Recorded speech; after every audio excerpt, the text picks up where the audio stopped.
Hello, I am going to do a sound check real quick during the opening segments of this show. Welcome, welcome, welcome. I don't know about you all, but we thought that this was going to be the finale week based on the TV listings and based on past timing of Bachelor shows. And as we all know, if you're watching this, it is not the finale week. It's not. Not at all. It is not. So this will be our second to last show of this season.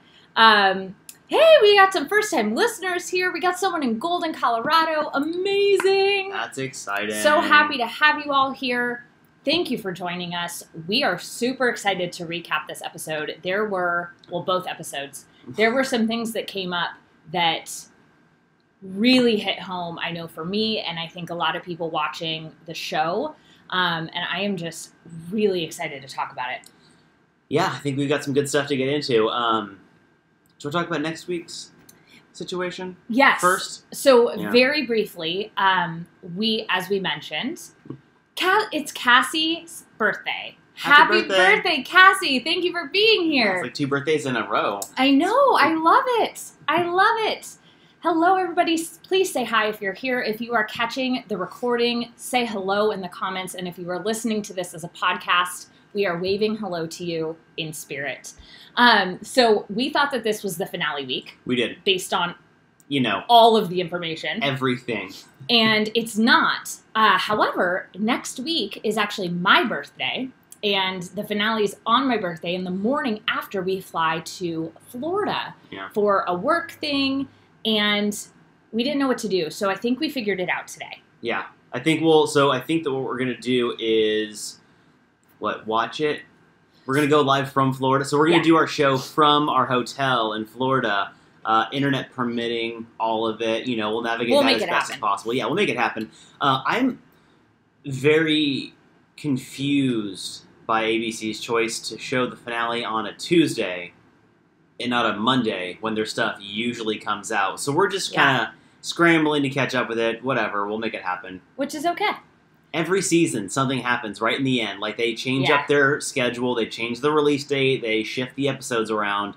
And at this point, I think we're going to start predicting the last couple episodes. We're not going to have them as scheduled, well-defined, because ABC is going to screw us over no matter what. So be sure that you are subscribed to the YouTube channel and to the podcast if that's how you listen to it, so that whenever we do the finale show, that you will get a notification when we schedule the video. And please, as usual, go ahead and give this video a thumbs up. It helps other people. Well, technically it's just one, which is confusing. Well, you can get... Because you can't click it twice. Well, yeah, if you click it twice, then it takes it away. Yeah. Click it one time, but I give you 2 thumbs up if you do click it. I think we're all set. Our pineapples fell and broke last night, so we have no pineapples, but we do have our festive-themed umbrellas in our waters. I miss the pineapples. I do. I miss them already. I don't know. Next Paradise, we'll get more in depth with the gimmicks. Absolutely. Absolutely. All right, so let's get into this. I'm going to pull up my notes on the laptop because then I can look forward. So fancy. I am so excited to talk about all of this. Holy moly. I go back to the front of my notes and I completely forgot. Yeah, that we start with Dean and Caelynn? I know. All right, friends. I had forgotten. So please don't forget, if this is your first time or maybe you missed this if we've talked about it before, we are here to have a conversation with you. The whole point of the show is to talk about the Bachelor franchise shows through the lens of healthy relationships and healthy sexuality and clinical psychology. We're not here to diagnose people. We're not here to say that our opinions are correct. In fact, if you've listened to other episodes, Kyle and I have actually disagreed on plenty of things. So we're here to have a conversation with you, and we want you to be involved in that conversation. So if you agree with us, let us know. If you disagree with us, let us know that too. Also, that's kind of what makes the world go round, right? Is different takes. So while we may have moments of education and things like that, this is not like a one-way talking situation. We want to be involved. So tag us on Instagram, get involved in the conversation in the comments. Okay, that's it. That's what I want to say. And Miss Ladybug asks in the comments, will you answer our questions throughout the show? We will do our best to. Yes. We obviously have plenty of notes going, like, ready to go for the entire show, but we keep an eye on the live chat feature that YouTube very kindly implements. Yeah. And there's a little bit of a delay, but we do our best to answer as many questions as we can as we go through. We can't get to all of them, though. And if for whatever reason we don't get to a question that you really wanted to have answered, what you can do is leave it on the video comments, like the static comments, and we'll be sure to type a reply. Yeah. We try to get to all of those after the video publishes. All right, let's dive in. What is this, week 6? Week 6, episodes 11 and 12. Okay. It's so confusing. Yeah, I just do weeks and then episode 1 and 2 because whatever. Yeah, I'm hung up on it. I know. So we start with so we ended last episode, which was episode 10, week 5.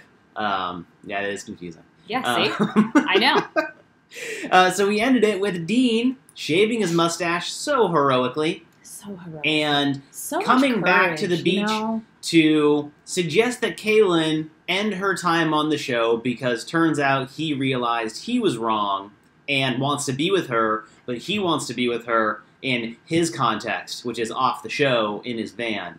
Yes. From what we guess. From what we understand. Well, he does say. So as Dean and Caelynn are talking over on the palapa, everyone is watching and commenting, and what I found really frustrating about this situation was actually not even Dean or Caelynn. What I found frustrating is that all of these people, both the men and the women, were talking about Dean and Caelynn's relationship and about Connor as if Connor was not sitting right there. Like, he was like an invisible person. Connor could hear everything, and they're like, do you think she's going to go with Dean instead of Connor? I think she never got over Dean. And Connor's just sitting there like... Yeah. At least when this happened to Dylan with Dylan, Hannah, Blake situation, at least Dylan was like in the conversation with everybody. People were asking him how he felt about it. No one's even paying attention to Connor. I'm going to ask you, I'm curious, because I thought this. I want to know what you think. Okay. So we see... Wait, like me, you, or them, you? Or all you, collective you? The collective you, but I'm directing this question at you. Okay. Because I want to know what you think. And then, obviously, comment section, feel free to jump in. I thought the cast of the show, sitting on like their version of the daybeds, watching Dean and Caelynn talk, their way of talking and the comments they were saying seemed very prompted. Like, I saw them all, like, we see the camera shot of them laying there, all hanging out talking. But the way they were talking, I could almost sense a producer right next to the camera saying, okay, now you three, what do you think about this specific interaction? And then he's like, we think that Dean and Caelynn are this. And then you see the next group do a very similar set of... It felt very prompted. And produced. Because my hot take on this, everyone's kind of bored of their situation, of the Caelynn creating drama everywhere she goes, Dean's wishy-washiness. I think that everyone on the beach, at least I am, and from what I saw of them, seemed kind of over it. And that's why they're trying to add extra input from the group. That's interesting. What do you think? I didn't find that moment or those moments any more prompted or produced than other moments on the show. But I totally understand They seem very robotic. Like, their answers were like, this is what I think about Dean and Caelynn. You know how I took that was they just wanted to watch what was happening. And that they were like, we need to, like, you need to talk. We need something. That's how I kind of took it. Well, yeah, it would be fun for, like, Dean and Caelynn talking and every other person on the beach just being, like, staring and watching. Right, exactly. Like, that, you can't get footage doesn't make like very that. good TV, I guess. All right, fair enough. Okay, so... So Caelynn then asks to talk to Connor, and she walks over. She's pretty teary-eyed. The majority of the girls hug her, which felt very... It felt very, not fake, but forced. Like, this is what we do now. We hug. Yeah, it felt very like, women should support women, so I'm gonna hug Caelynn right now. Right. It wasn't like... Which is funny, even because so many of the other women on the beach have had negative interactions with her. Yeah. In, Paradise is not like months and months and months. Like, it's within a recent time. Like, yeah, I wouldn't be ready to hug someone who had just backstabbed me like the week before. Paradise is between 18 and 21 days total. Yeah, the weeks they say are 3 days. Well, depending, it's like 3 to 4, but yeah. So she goes and talks to Connor, which I thought was okay. Like, you're forming a connection with this guy, then this other guy comes back, and now you want to talk to the person you're forming a connection with. Absolutely. That makes sense to me, right? Of all the things that Caelynn does that I disagree with, I liked this part. And this is by far the most I liked Connor. I was about to say the exact same thing. He does so well in this conversation. He talks about her staying. He sees a future with her. After only the few days they spent together, he kind of acknowledges that. I wrote down the quote. Oh, there you go. He said, "Actions speak louder than words, and there are no actions on his part to show that he's willing to fight for you. Sure, it's a grand gesture coming back here, but what happens when you get back home? Is he going to comfort you when you're sad and fight for you, or leave like he did before? I think leaving before shows the person who he is, and I don't think that he's changed." And I said that this was the most insightful thing that Connor has said. What I noticed, though, is that while Connor is stating very factual facts, it is very clear in that moment that her heart is with Dean. Oh, she doesn't want to hear this at all. She's staring off in the distance. She's not listening. And she needs to play this out. And I think that, as much as I have not liked how Caelynn has handled a lot of things, I understand this choice to go with Dean. And I understand wanting to, close the loop and truly see if something with him is possible. I know I've been in that position. I'd be very curious to know if y'all listening have ever been in a position like that where you know that the decision you're making is kind of like the riskier person, but you really want to see if it can play out. And you very well know that it may end horrendously. Right. But it's worth risking to see. And I see that. I mean, especially being on the beach, having, if you just take out the fact that she's had a hand in all of her own challenges on the beach, you just take that out for a second, that she's been 50%, 51% responsible for all of her challenges. I get wanting to leave and trying to explore something else, and it's so evident when she talks to Connor, or rather when Connor talks to her and she stares off in the distance and wonders kind of what she's going to do. What's interesting, though, is that after a commercial, we get Kristina laying into Dean, which is like the first time that we've even seen Kristina and Dean interact. I thought that there would be far more drama. Well, they have a history that I'm not as versed in the history of the two of them as you are, because it was 2 seasons of Paradise ago? No, it was last season. Was it? Was I watching that? No. Oh, there you go. Well, because they had history. It was before we started Right Reason. So Kyle was more like a peek in, watch 10 minutes, leave, peek out. It was before he was really into it. In it. Well, so she calls Dean selfish for asking Caelynn to leave, and reminds Dean that she was sobbing for the 2 days after he left about him leaving her on her birthday, which I didn't like how she framed that the day that it happened, but also objectively, that is kind of a dick thing to do. Yeah, it sucks. Yeah. It sucks. She also makes a really good point, Kristina does, and if you have listened to past episodes, we have been extremely critical of some of Kristina's choices this season. Yes. She does point out to Dean that he gave her an ultimatum, and she's correct in that. He left her with 2 options. It was either don't pursue something with me or leave Paradise. And by definition, that is an ultimatum. Yeah. So I thought that the feedback from Kristina was good. I'm sure that conversation lasted a lot longer, and we got 30 seconds of it. Right. And so Kristina walks back to the Palapa with everybody else there, and she tells everybody that he did come back because he's regretful and that he did ask Caelynn to leave with him. Right. And, she doesn't dump on him too hard to everybody that we see, so while, I don't know, she did her best in this case. We get a quick cut of Connor hating Dean now. Yeah, and I mean, I can't blame him. So, but this is something that I don't love about this show, and I get it because when you're in the world, it's all-consuming. Yeah. But when somebody feels, and people do this in real life too, it's not just on The Bachelor, when somebody feels sad or that somebody else did something that they don't like, they start to poke fun at that person. Well, they attack their character, which is the weirdest thing. Yes, instead of just saying, I'm sad. I don't like how this is playing out. I'm really disappointed.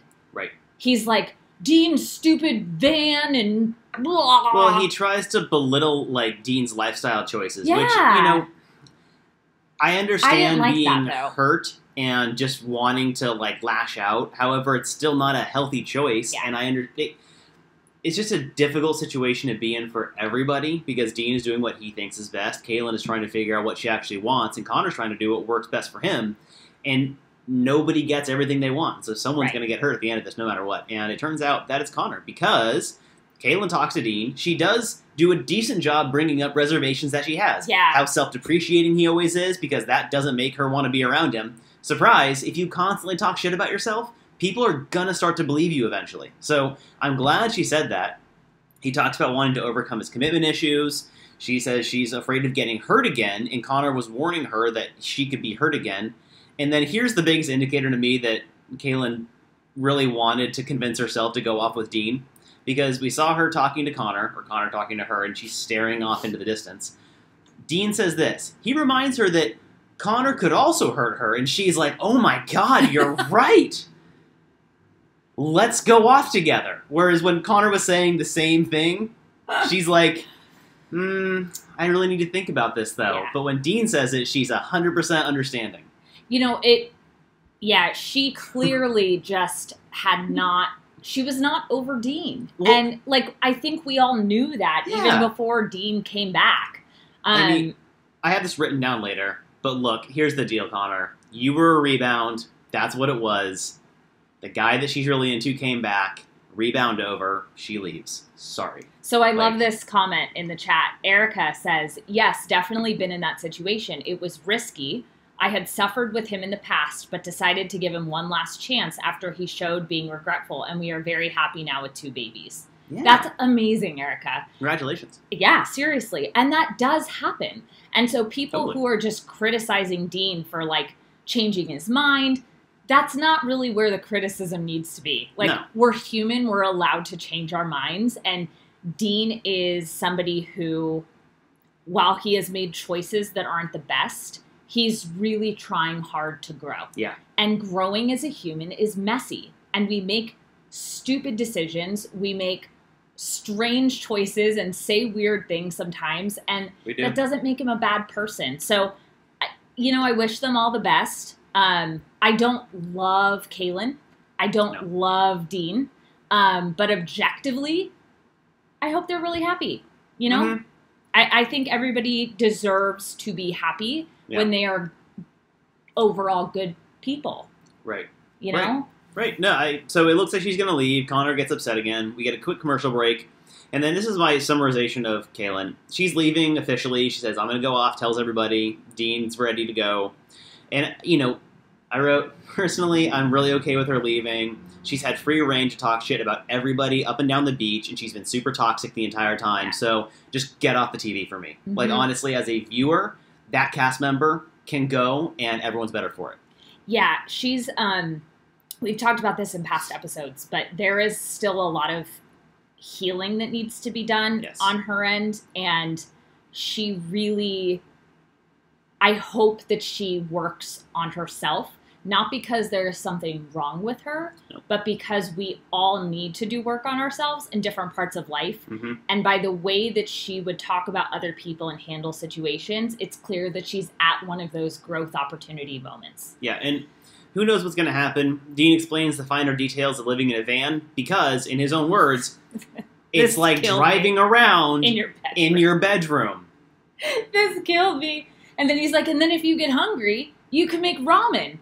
And she does not look thrilled. And then he's like, or pasta, which is still noodles. And still not what Caelynn wants to hear. But, you know, she is going to go experience a whole new sector of life, and that's probably going to be good for her. Miss Ladybug in the chat says, I think Caelynn should learn to be happy without a man. I agree with you. We agree with you. We both talk to clients about this all the time. It is so important to go into a relationship as a whole person. Not to say that we don't grow together. I'm much more of a full person since marrying Kyle. But when we got married, I was still a full person. Right. We always have more room to grow.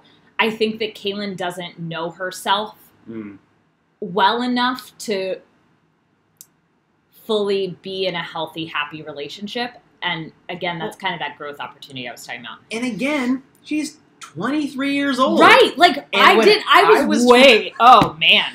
When I was 23 years old, I had been like bartending for 2 years, and I thought I knew everything on the face of the earth, and no one was smarter than me or better than me at what I was doing, and Kyle was an asshole. I was an asshole. Like, aggressively. Yeah. And, I mean, you just learn so much.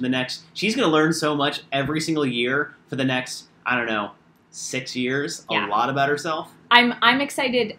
Okay, excited might be the wrong word. I'm very interested to see how the reunion show is, because that was filmed after the whole text message thing was released. And I want to see how things are now. Right. There was a really funny moment as Caelynn's leaving. Demi says, I never thought I'd be crying over Caelynn. And Kristina says to her, I know we've had our differences, but if shit goes down, you can call me. It's because she's been with Dean. Yeah. So then Caelynn leaves. Yeah. Adios. Katie, we're done with Caelynn and Dean. So bye-bye. See you at the reunion. One less annoying person to talk about. Out. Okay. So we switched to Katie and Chris. And I don't like this. What? What Katie says here. She talks about how she's not certain about the foundation she has with Chris. And then she talks about she wants what Dean offered Caelynn. A 1,000% commitment where everything is all about the partner. And honestly, I don't think that's healthy. Like, who is Dean without his desire for Caelynn? So why would you want someone whose only existence is the desire for you in a relationship with you? Like, right, that's not attractive in real life. No. I think that I think it was taken out of context a little bit. Because I think that at that point in the show, as we find out when they're on their date, she was really looking for validation that he wants to be in at 100%. I get that. Not necessarily like, I want me to be the only thing in his life, but like, I need to know that he's 100% in. And that's what she saw from Dean. That's how I took it. Yeah. It's really, Katie and Chris to me are actually the two couples that are the most realistic, like real life couples to me are Demi and Kristian and Katie and Chris. Totally. I think that they have and continue to have issues that actually come up in real life dating, not just in Paradise or on The Bachelor. And Katie and Chris are a really wonderful example of two people who want love and a happy, healthy relationship so desperately. And not desperate in a bad way, but like they want it so much that, and they're terrified of having it. And so they keep kind of stumbling in their own way, in each other's way, even though you can see that they both really care about each other and both want to be together. And I know I can relate a lot to that. Well, yeah, when they aren't supposed to be like when they're not talking about their relationship in the future, they're fine. Right. But when they need to address their relationship directly, both of them stress out. She gets really excited for the future and then wonders why he isn't matching her excitement. He is terrified that he's going to put himself in the same position he's been in before and starts to shut down, which means he can't meet her excitement. And then the two of them just do this little dance back and forth before both of them reaffirming that they like each other and want to move forward and then make up and continue on. And this happens like 3 times this episode. Yeah, and it's very realistic. Oh, totally. No, it's really great. So Chris gets a date card, and it says you may have a wedding in your future, which... This, I 100% believe, was done by producers to fuck with him. Oh, because you see him read it, and he's like, there's a wedding in my future. Awesome. I'm so excited. Look how happy I am. So Katie says she's getting ready for the date, and she says, I love that he doesn't smother me, but he almost takes it to another extreme. And this is where... a conversation about love languages gets started, and we'll talk about that in just a little bit, but this whole episode love languages was about love languages and about same-sex couples PDA. And those are two incredibly important topics to us as people, to me as a person, which we'll get into in a little bit. I didn't think I was going to, but I think I am. Because my intention today was to be bold. So we're just going to go with that. So Katie wants him to show her more affection. Right. So we'll see. I'm excited to talk about the love language and stuff too. Yeah. So we get to a commercial and we get back to Connor's sad. Understandably. I get it, man. I understand that he's sad, but who is there to comfort him and there to comfort everybody? Blake. It's Blake. I wrote down, thanks, Blake. He's getting better at comforting people. He didn't touch him as much? Yeah, he's less awkward. John Paul Jones, he didn't touch him that much. He just kind of sat there and held space, kind of reaffirmed some stuff. Blake, man. Oh. You know, Blake is a super emotional dude, and he's really trying to understand himself around that, and you can see little bits and pieces of him really try to do what he thinks is best for himself and for others, and then he also really gets in his own way a lot, as we will see later. Yeah. So, it's date time with Chris and Katie, unless you have anything else in between. No. Cool. There's other people at the restaurant, friends. Did you catch this? Oh, yeah. Well, this was so weird. Continue. No, so usually when they go to dinner, right, they're like in this empty, like there's no one for miles. Well, it's like in a hotel, like, lobby, it always looks like. Or like at the pool and they set up like a table in the water. Yeah. Like there's just nobody. Yeah. And as they film Katie and Chris walking up to the table, there's like other people eating at this restaurant. And I was like, babe, there's people! There's people! It was like, I felt like I was seeing a sighting. But here's the thing. There were people at their restaurant, sort of, but then the street they're on is abandoned. Like, it's, like, there's not anything. There's no lights, there's no people, there's no business, like, there's nothing. It's this one tiny little restaurant with 2 tables of 3 people, and then a ghost town. Yeah. Which is very odd. I thought that was weird for me. And then this starts into what turns out to be an incredible conversation. Yeah. Katie takes the leap of saying something first, and she just says to him, I've sensed walls up around you. I have sensed that you're putting walls up. Sorry, I have a hair in my mouth. And the reason why I love that statement so much is that when we communicate with anybody, a lot of times we start with you. So she could have said, you have walls up. Yep. And what happens when we hear you right away is we subconsciously get defensive. Right. Right? So if I said to you listening, you have walls up. In the back of your mind, you're like, whoa. Don't start telling me what I have or what I don't. Immediately defensive. Yes. What she did was say, I have sensed that you have walls up. Right. So he can't say, no, I don't. Because she's sensing. Because she's sensing it. Yeah. So it was so well phrased. It was a perfect I statement in terms of, the only thing I could have asked for more is if she had said how she felt, like an emotion about him having walls up. But other than that, it was so well done. Absolutely. And he acknowledges it, which is what happens when you phrase things in a way that someone can easily hear it without feeling defensive. Yeah. So because she did a great thing and phrased her initial comment in a really, really healthy way, he's able to acknowledge it without being defensive and say, you're right, like I'm struggling with these barriers in my head. He shares challenges from his past, and he's still not really able to sit confidently in, I think, where he wants to go in the relationship. Yeah. Because he reaffirmed that he feels very strongly for her, and that they have a solid foundation of the relationship.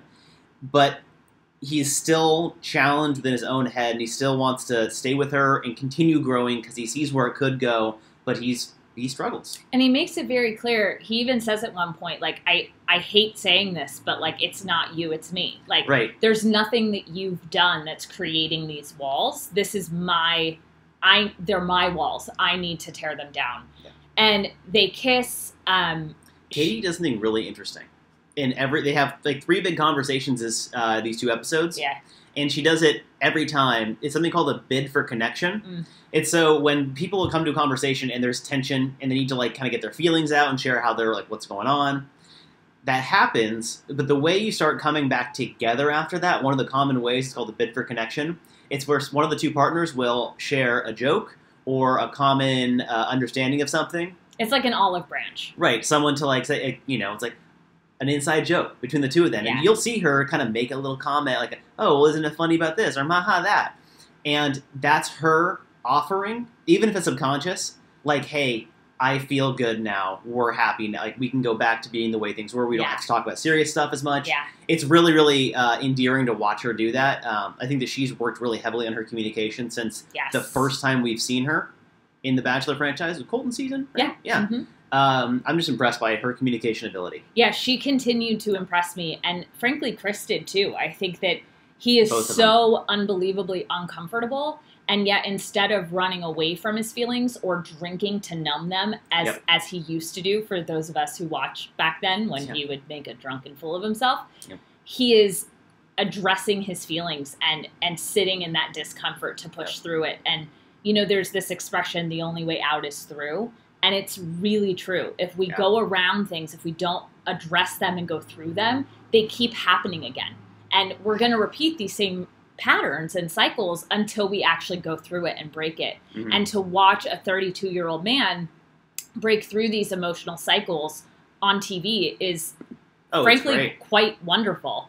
And huge kudos to you, Chris, if you ever happen to hear this. I mean, absolutely. And so if at this point you're wondering why the date card said anything about a wedding, because I was confused. In this ghost town, a 15 to 20 person wedding procession just appears out of nowhere, and they join in and then make out in the center of it, and I really wonder what the purpose of all this was.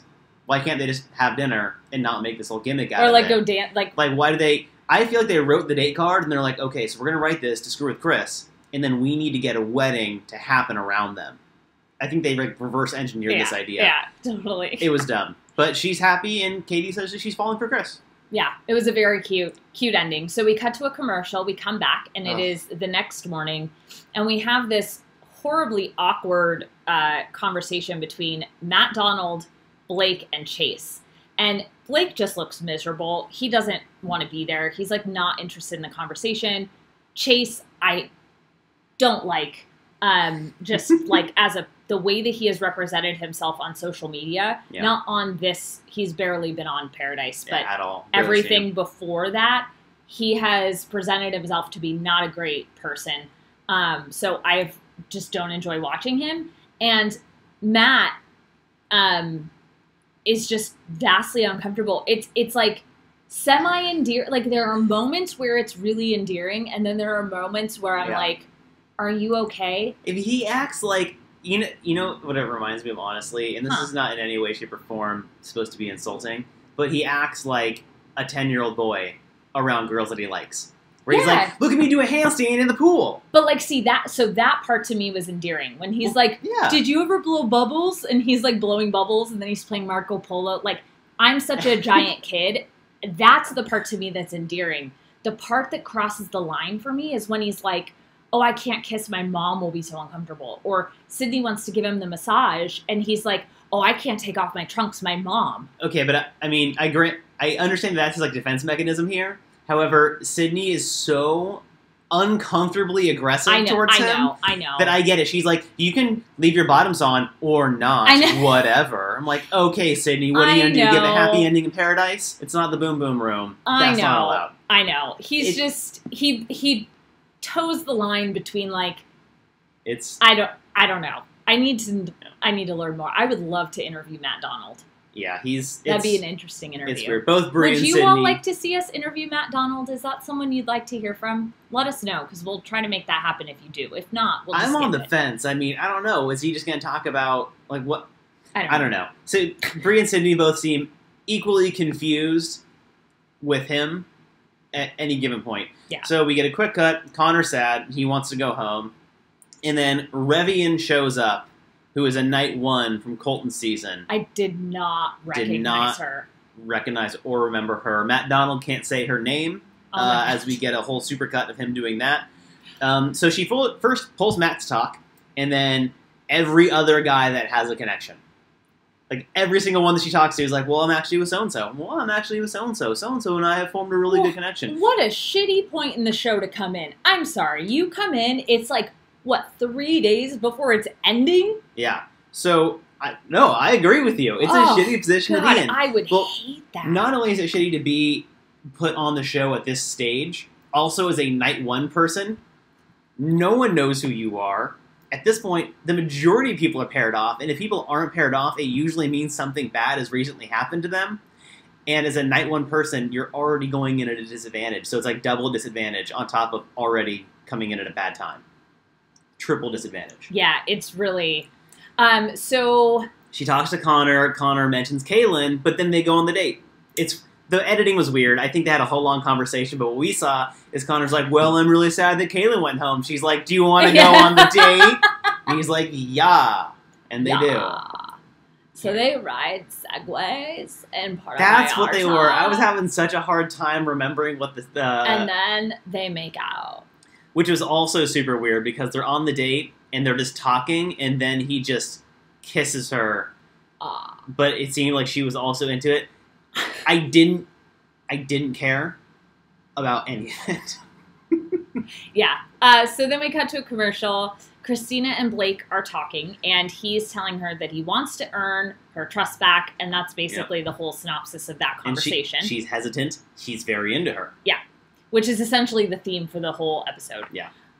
Katie is asking Demi and Kristian about their relationship, and this is where a huge important theme of the episode begins, in addition to the love languages thing. So Kristian explains to Katie that Demi is... Okay, let me rewind. So Demi is struggling because Kristian is the first woman that she has dated publicly. Mm-hmm. And by publicly, I mean like not just on TV, but like with other people, her friends knowing. Right. So it is a very different situation to be out in public to kiss somebody of the opposite gender than to kiss somebody of the same gender. I am so glad that this got brought up on this show. Right. I got a little teary-eyed last night watching it. We watched it last night. We watched it a night late. It is... So... Okay, words. I personally identify as queer, and I have had relationships with women in my life.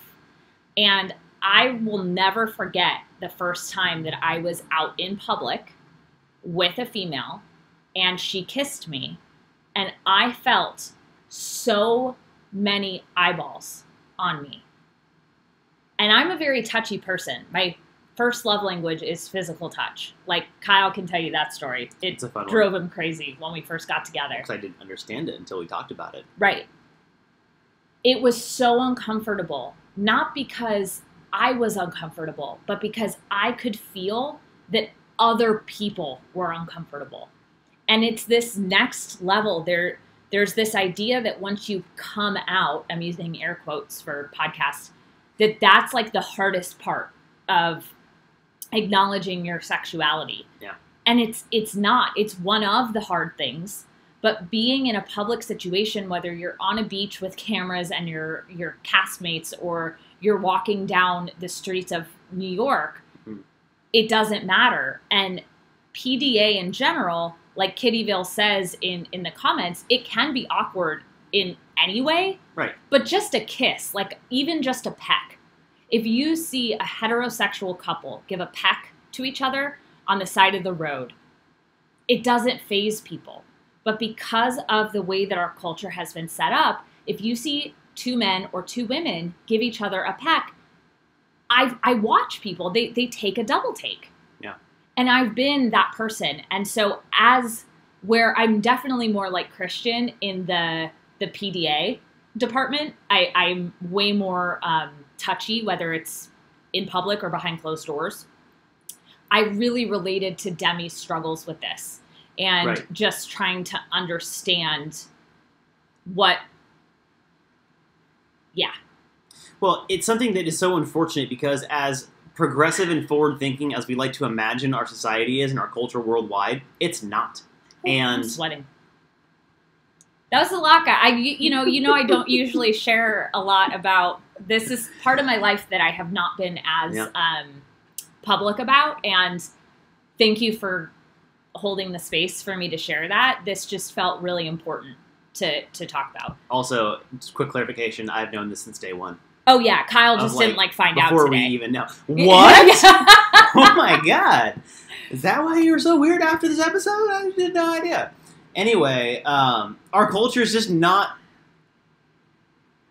It's not that it's not ready. It's that we've been conditioned otherwise. Yeah. And it's not awesome. Because, I mean, you're taking an entire part of our society that exists and saying that it's not okay to exist on the same level as everything else. Well, when people use the term heteronormative, this is what they're talking about, is that all the movies that we see are a man and a woman. All of the think about music. Disney princesses, all of the music is about men singing about women and women singing about men. Yeah. Those things imprint in our brains, and that becomes quote-unquote normal.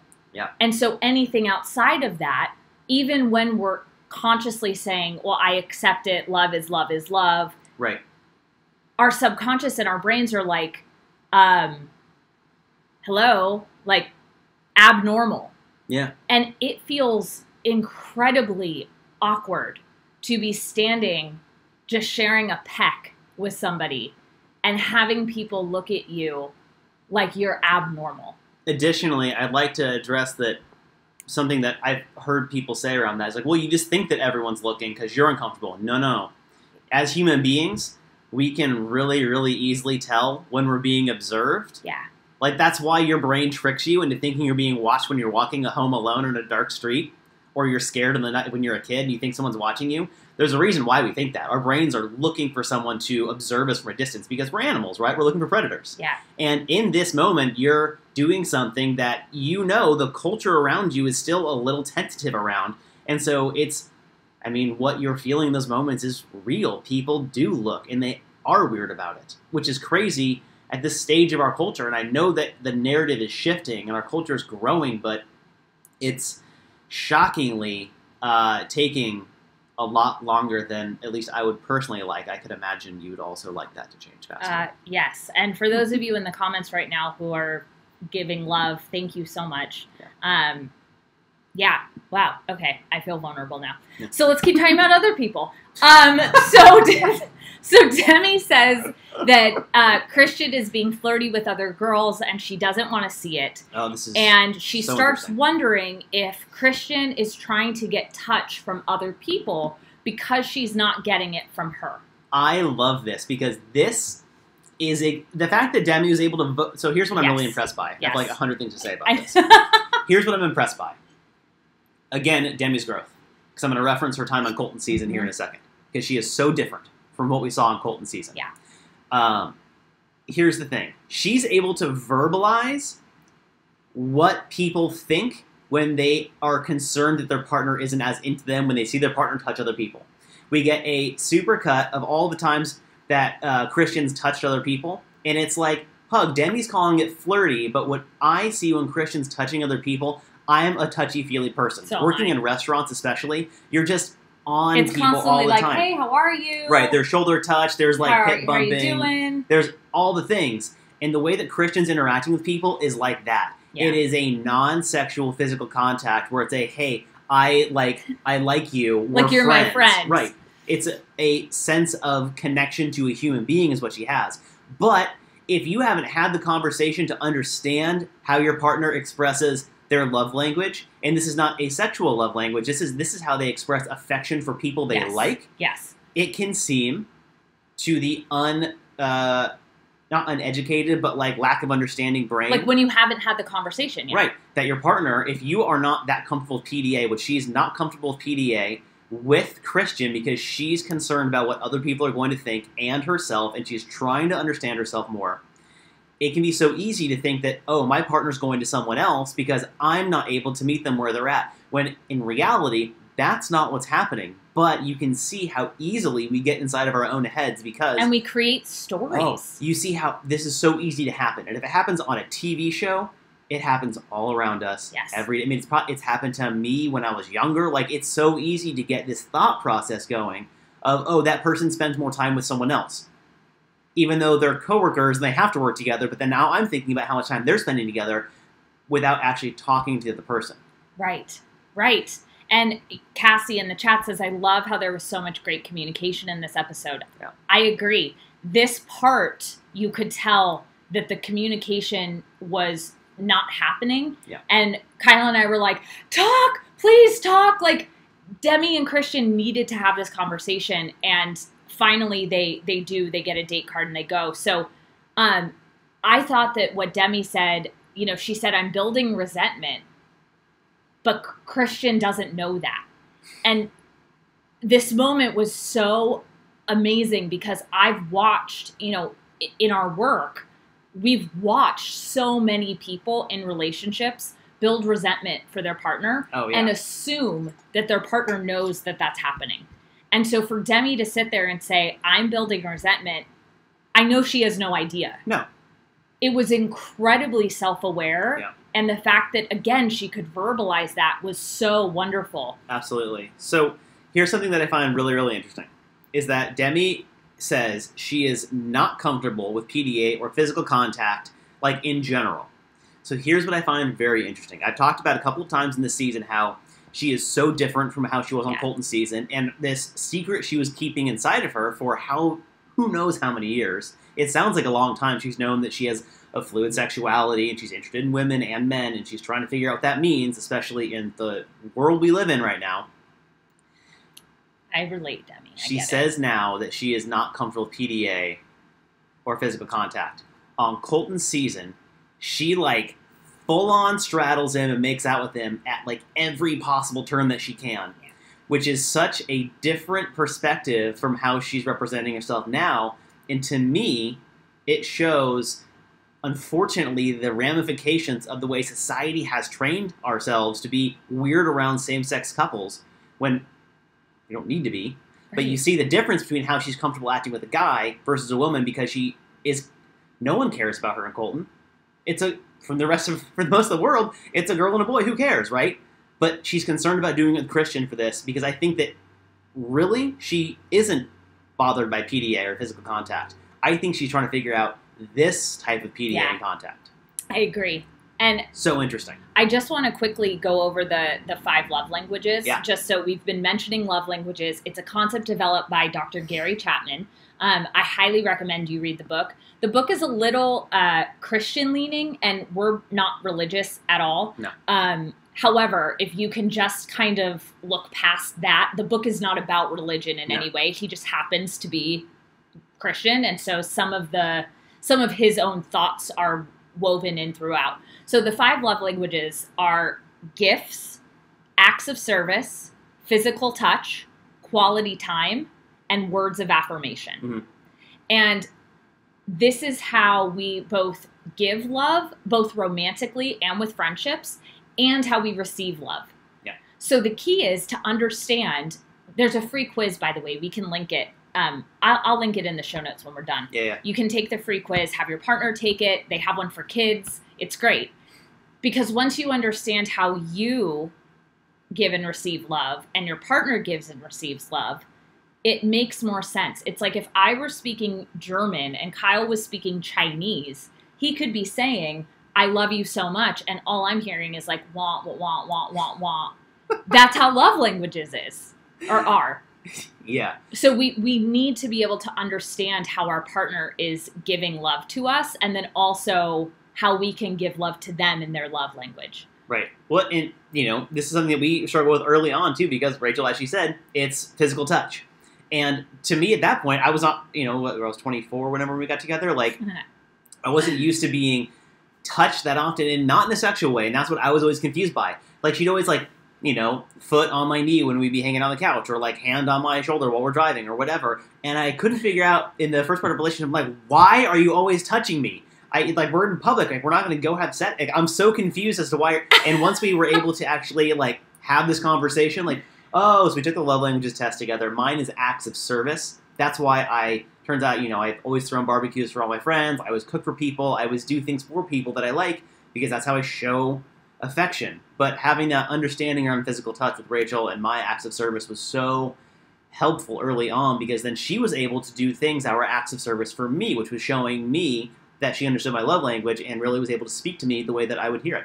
Yeah. So Anyway, so important. It's so important, and it's something that I've seen really turn relationships around when this is understood. Okay, so back to the recap. So Demi says, I'm going to take so long and she's just going to be over it. She is afraid that because Kristian is more comfortable in her sexuality and expressing that to her, that she's going to get impatient and frustrated with Demi and leave. Yep. And that is something that that's when I wrote down, this is bringing up all the feels for me. Mm-hmm. Because I was in a similar situation. The first woman that I dated, she identified as gay. She identified as a lesbian.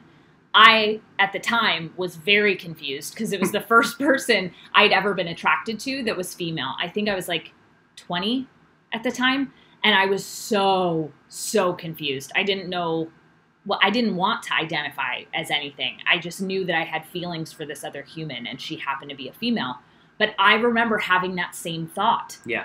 That I'm not going to be comfortable enough. It's going to take me too long. She's going to get bored, or if I'm not ready to do something, she's going to want to be with somebody who is. Yeah. You know, all of these thoughts.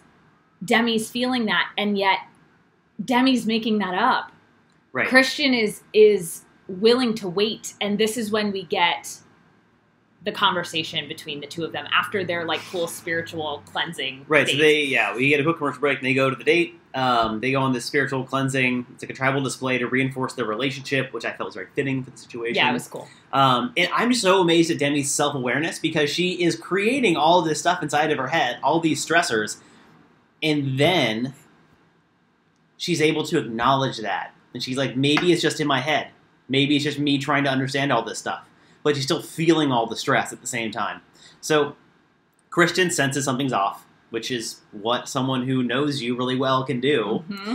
And immediately goes right, like, you know, what's going on? We got to talk. And then they navigate this conversation really well. Demi talks about how she's uncomfortable seeing Kristian touch other people and be flirty and touchy-feely. Kristian corrects the fact that it's not a flirty thing. It's just physical affection, and that's how she shows that she likes people. And Demi did a really good job. Again, similar to Katie, she didn't accuse Kristian. Yep. She didn't say, you know, you're flirting, you're doing this, you're doing all these things. She said, I didn't write down the quote, but she said, I have a lot of fears. I get uncomfortable seeing this. She really did a good job of staying in that first person. Right, and so I will say this is what was really interesting, is that Demi keeps bringing up why she's so uncomfortable. What are people going to think? I don't know what I think. I don't know about this. I don't like PDA. I don't like this, but then you're this. She gets locked into that mindset for a little bit. And you can see, very similar to Caelynn talking to Connor, this sort of dead eyes, like look in the distance thing, until Kristian says this: why would I flirt with anyone when I have you? And Demi then spills she doesn't feel like she's enough for Kristian because she can see Kristian being more physically comfortable with other people in public than they are together. And she's taking that responsibility on herself. She's not acknowledging that she can grow, that things will be different later. But right now, when she's, maybe 10 days previously came out on national television about what's going on. And then her girlfriend showed up to join her on television, and they were going to navigate all this together. And then she had to end a relationship with a dude that she'd had. You think you're a little uncomfortable? Yeah. And that things will change? Maybe.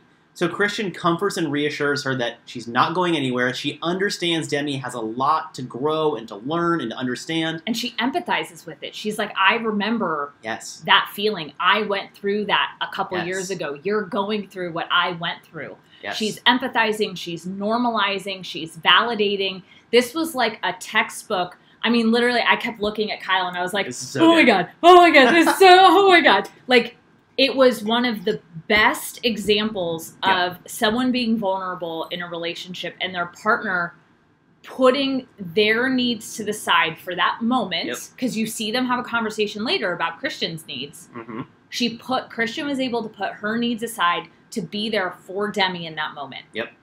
And it was so beautiful. Yeah, it was absolutely amazing. Demi even says, like, this is just so stupid. And Kristian says, it's not stupid. And she says, you are enough. You're everything to me.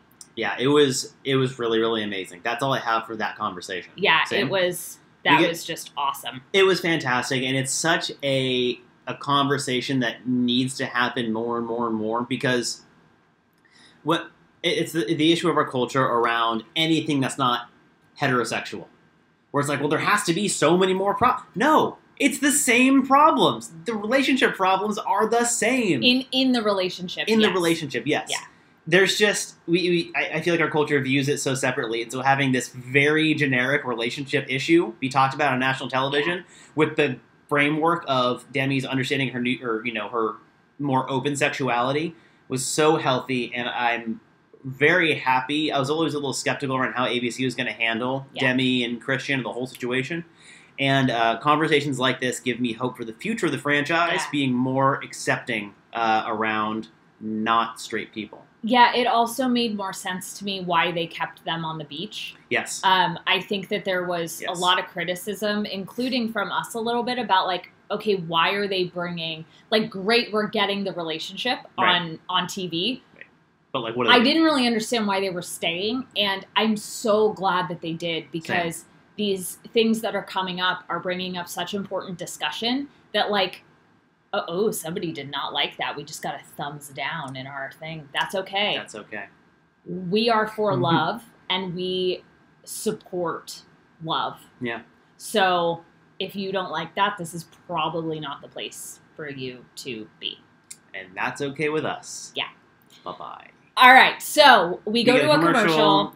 And then we get John Paul Jones really likes Tayshia, and he has a surprise for her. So stupid. He plans a prom, and this was like, not a prom. No, okay, what? Sure. Continue. Objectively, this was a very sweet gesture. I was having trouble both as a viewer and as just me moving past how he behaved towards Derek and how he behaved at Chris and Crystal's wedding to be like, oh, yay, funny, JPJ is back. Like, I didn't love that. So I was having trouble moving past that and into like, oh, now he's doing these really wonderful and nice thing. I don't know. I couldn't see it. I struggle with that also. I don't care for John Paul Jones's pattern of disrespecting other people when it benefits him personally. I think it's something that is indicative of his age, and then also like lack of worldly experience, which also comes with age. I think it's really an odd thing that he continues to do. So they go to a daybed. The word prom is on it. There's some balloons and champagne and crowns and punch. I wrote down it's dumb. And then a single guy shows up with a saxophone to play music for them, and then they make out in front of him, which always odd for me. But here's my issue. Yeah. Here's my issue. Let me just observe this from a purely objective standpoint. Everyone at this point, when the saxophone guy's there and they're making out, everyone's like, oh, we should go dance too. We can go also be in the prom. When John Paul Jones is like, I planned a prom, I thought everyone was going to be in on it, like Caelynn's birthday thing. Right, like a prom. Right. I'm sorry, but two people dancing in the sand on the beach you already live on is not prom, even though you have the words there. If he had gotten everyone, and this is not going to be an effort thing, by the way, all you got to do is walk to every couple and say, hey, do you mind putting on some nicer clothing and going over there? We're going to throw Tayshia a prom because they'd probably be really excited. Exactly. Yeah. So that's a really good point. And that would have been a sweet gesture. That would have been amazing, to get the whole beach to support Tayshia in doing something she never got to do, which clearly is important to her based on what she told John Paul Jones. That would have been awesome. This was not awesome, and I thought it was dumb.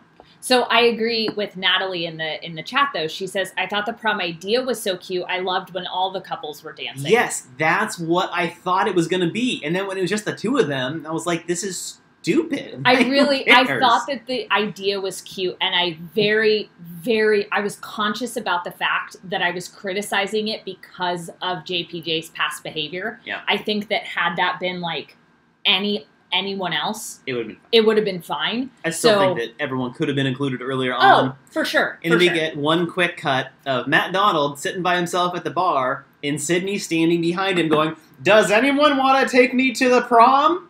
And he is like, "So, Wells, I'd love to see you at the prom." It's so obvious he's either the most oblivious person on the face of the earth or wants nothing to do with Sydney. And I don't really know which one it is, and if I'm being honest, I don't think he knows which one it is either.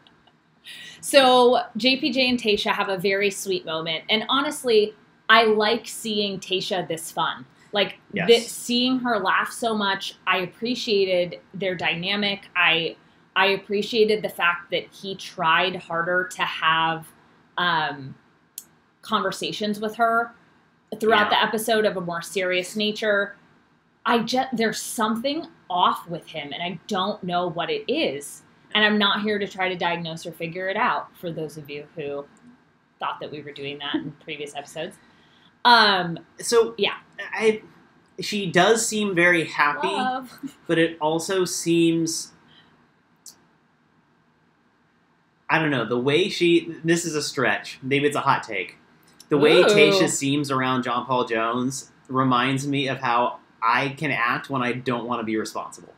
It's like a full-fledged, throw yourself into this thing like, haha, we're building sandcastles, nothing matters, I have no outside responsibilities. When real life sets in, I think that it's going to be really, really different, because when we saw her struggling with the Derek thing early on, there's face reality with Derek, or be a kid with John Paul Jones and act like we're 15 years old. Yeah. And I see it as she didn't really want to come to terms with the real life situation. And it's a pattern I've seen from her for not wanting or to not want to be responsible in general. For the consequence of... Yes, several, and it gets more and more into it later. There have been several times in this season so far, and last night's episode really reinforced it for me, where she has made some actions and then realized she has to also deal with the consequences of said actions, regardless of what they are. And that's where she shies away. And so being with John Paul Jones, especially at this point, I see her kind of hiding from responsibility. Mm-hmm. And that's an interesting objective observation. I think it's my opinion. It's not correct. It is what it is. For me, what this brought up was this, in research, the Gottmans, John and Julie Gottman, found that you need to have a ratio of 5 positive things to every 1 negative thing in a relationship. Mm-hmm. Meaning, if something happens between me and Kyle that is negative, whether it is something that was said, something that happened, whatever it is. Which that happens. We're not like perfect people who don't fight. Yeah, we have disagreements. We actually live streamed one of our fights once. We did. Yeah. Well, we like the makeup process and like explaining why and how and moving forward. And we did the makeup process live. Yeah. It was interesting. It's a whole thing. Talk about vulnerable. So what I saw with this was, for me, is JPJ, like in my relationship with JPJ, which obviously is non-existent because I don't know him, but in the way that I view him, the one negative thing that happened at the wedding, I haven't seen 5 positives to help that counteract. That's a really good point. So it's a really good point. I didn't get that ratio, so therefore I'm like, I was still leaning towards the negative. Like dude who yells at someone who's trying to have a simple conversation at someone else's wedding that you don't know. And then that happened 1, 2, 3 times, so that's like, I need 15 positives, and the prom thing was 1. It was like half of 1. Okay, it was 1. Okay. It was 1. So we get them flirting a little bit, and then we get back to Blake. And Kristina. And his this was torturous. This was torturous. Shocking switch mentally. So Blake sets up this whole fake date. But we first get this weird in-the-moment interview from him, and I say weird because he is like so locked in. You know what it reminds me of? It reminds me of a gambler who thinks they're going to win no matter what. He's like, you know what? I'm so in on this. It's going to be amazing. She is the person for me, and it's been right in front of us, and I know that we have feelings for each other, and this is going to be amazing, and I'm going to win it, and it's going to be awesome. And the whole time, I'm looking there, and I'm like, dude, I think it's just you that knows this. I don't think that she's that into you, because everything we've seen for the past, 2 episodes of the 2 of them, it's been him like, I'm into you, and she's like, okay, just stay away from me and let me figure it out. But like, I get it. And then he's like, but I'm into you. And she's like, yeah, I know. Like, get off my leg. Like, just back off a little bit. At this point, I started feeling A little worried about Blake. So he sets up a fake date, which was adorable. Okay, the fake date card thing. He writes a fake date card. And then he has everybody go like, ooh. It was adorable. The fake date card said, I know we can't go back in time, but tonight we can make up for it. Pretty good. Honestly, good acknowledgement that there's been difficulty, and he's trying very hard to move forward with what he thinks they both feel. Correct.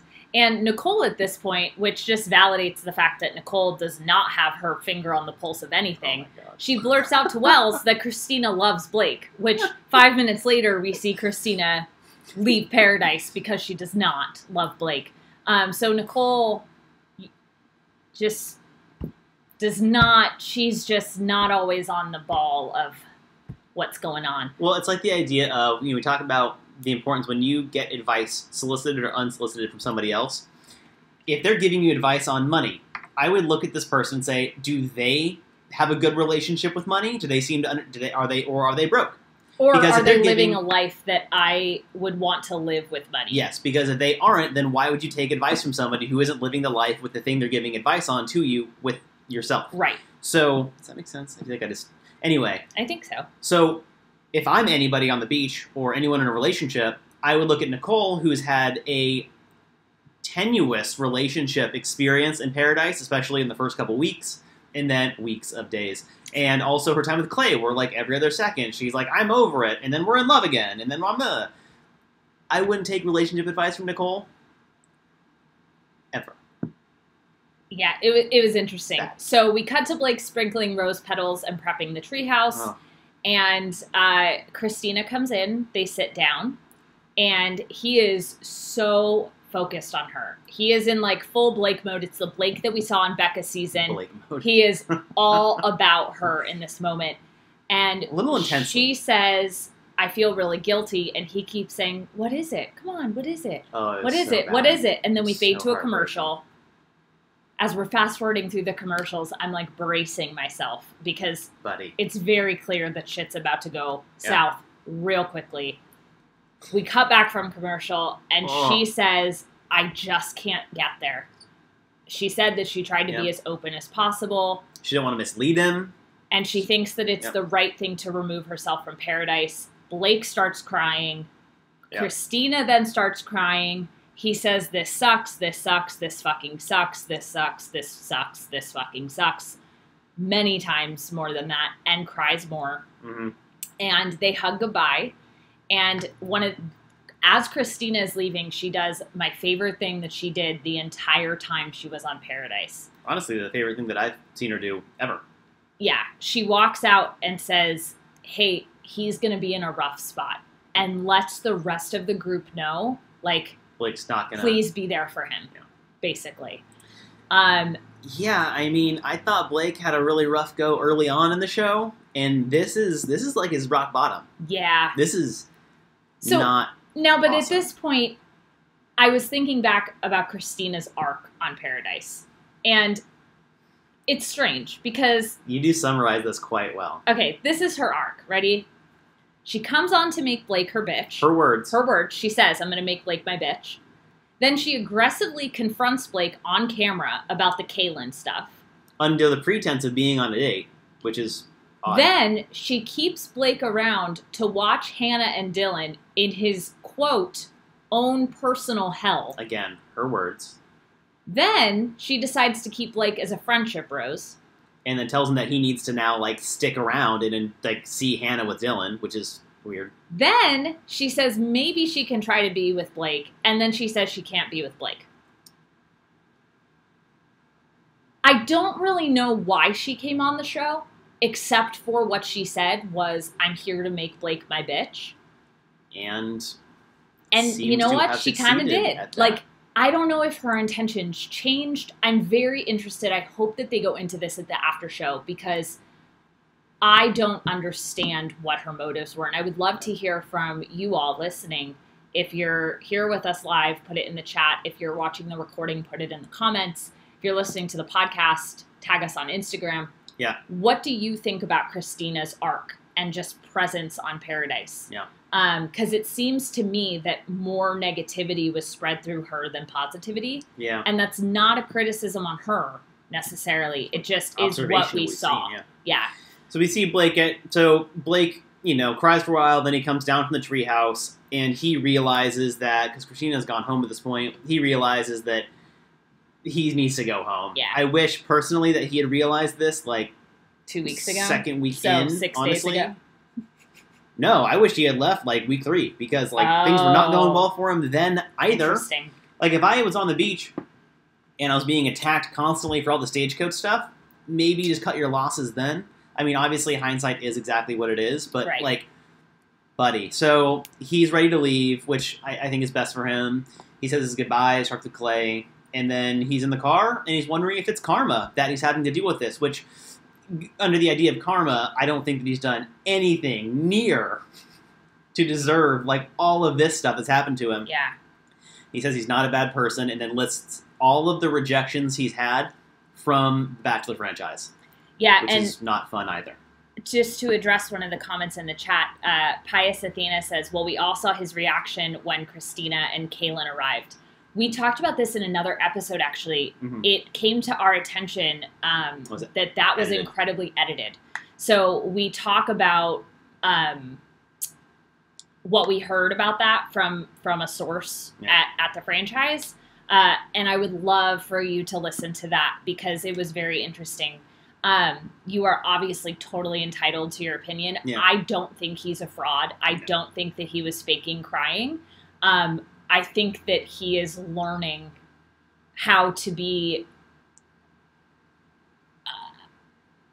a fully integrated person. Yeah, I think that Blake is trying to find out who he is. I think that the franchise came into his life at a very interesting time. I think that it grew him a lot. And then also almost growing in a way that is, how when when a fruit tree starts growing fruit, often the branches are unsupported and they break as a result. I think that Blake is going through some challenging growth periods where there isn't a supported part to his body, and he's struggling to kind of understand how to grow in the way that is healthiest for him. And I think that he comes to the realization, and if this is his realization, I'd love to know actually, because I would agree with it if it's what I'm thinking, that he needs to not be on the TV for a while. Yeah. And really figure out who he is on his own and just move on, because I agree. There's something about him that I feel very empathetic towards. Yeah. I think that Blake is a I think he has a really big heart. Yeah, I think and he means well. And I agree with Kaylee in the chat. For those of you listening on the podcast, Kaylee says, I think Kristina came in not over Blake and still had feelings, but when Blake reciprocated, or either the chase was over and it wasn't fun anymore, or she was way too afraid of him hurting her again. Yeah. And I agree. I did see real tears come out of Blake's eyes throughout the episode last night. And it, I just think that he just needs to grow a bit. But he means well. I do think that he's a good person. And what a better place to grow than in Denver. Yeah, it's nice and peaceful. Just go back to Colorado, enjoy the mountain air, go do whatever. What does Blake do? See, I wish we got to know the people more instead of we're talking about all Caelynn's bullshit, and all I want to do is know who Blake. Anyway. So that's the end of episode, the first episode of the week. So let's take a stretch. And have these little peppermint nodules. Don't forget to hit the thumbs up on the video. It helps other people find the video, and we get lots of warm fuzzies. It basically tells YouTube, hey, real people like this. And then YouTube is cool, we'll show other people the video. Yes, Pius Athena, I did see real tears. I think that it was when, I can't remember if it was in his ITM or he's in the treehouse. Or in the car. I think all the places there were tears. There were definitely, actual, it wasn't the head down, like we've seen with some other people. It was the John Paul Jones thing, where he, does the head down and then there's no tears, though, somehow. I don't understand that. So, okay, so if you have any other questions about the first episode, drop them in the comments. We will come back and answer them later. Don't forget to hit the thumbs up and subscribe so that next week's finale episode, you get the notification. Right, because it's going to be on a different day. Because we're figuring out our schedule due to ABC. Just doing what they do with everything. Which is fine. So, are we getting into episode 2? Episode 2. Getting into episode 2, and it starts out in a great way, actually, because Blake and Kristina both had gone home the night before, and that was very dramatic.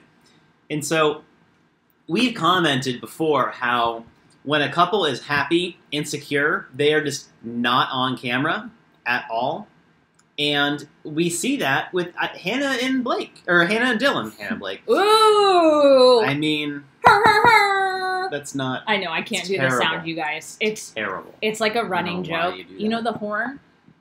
See, now you're in the position of having to explain this. It's an air horn.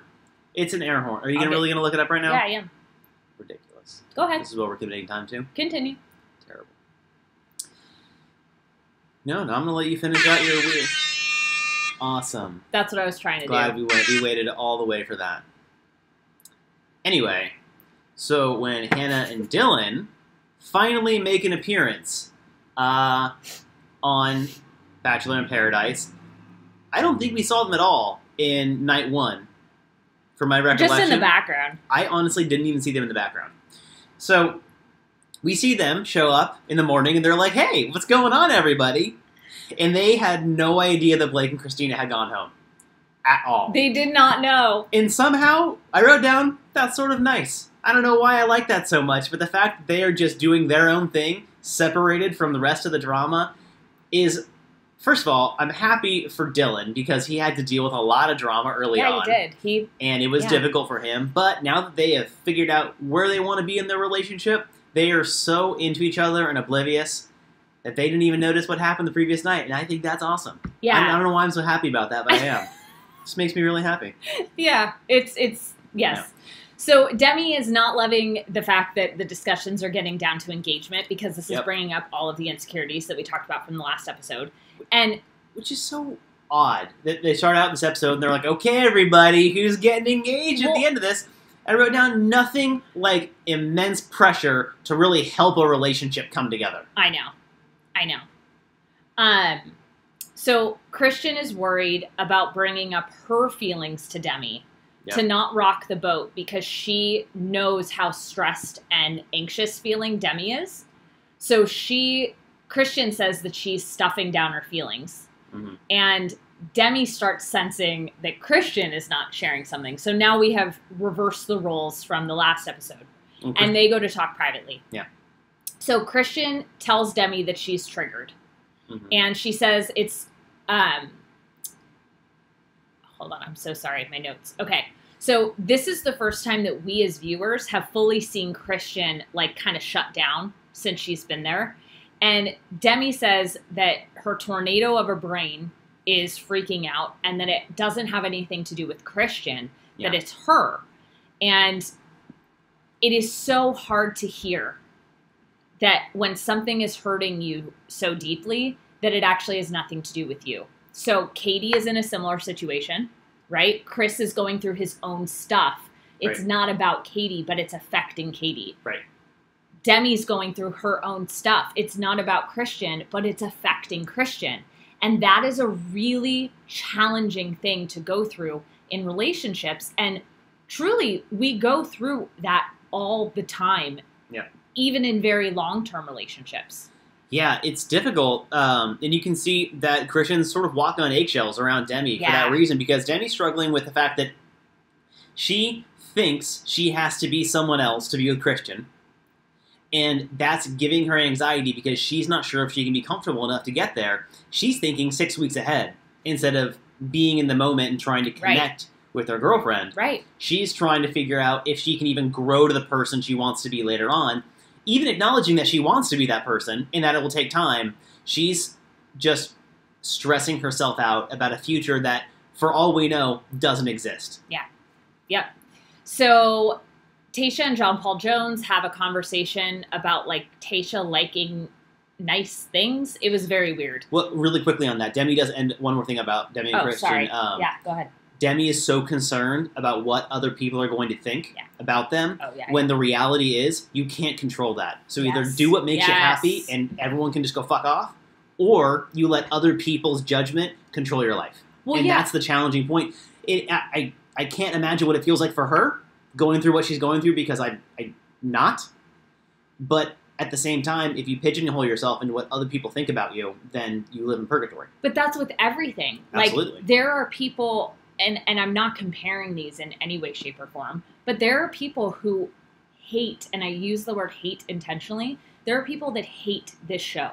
Yeah. Not Bachelor in Paradise, our show. Like, the right reasons. And are very outspoken and have been to both of us on social media, on YouTube, DMs, emails. If we let that stop us, then anybody listening who actually enjoys this wouldn't get it. Yeah.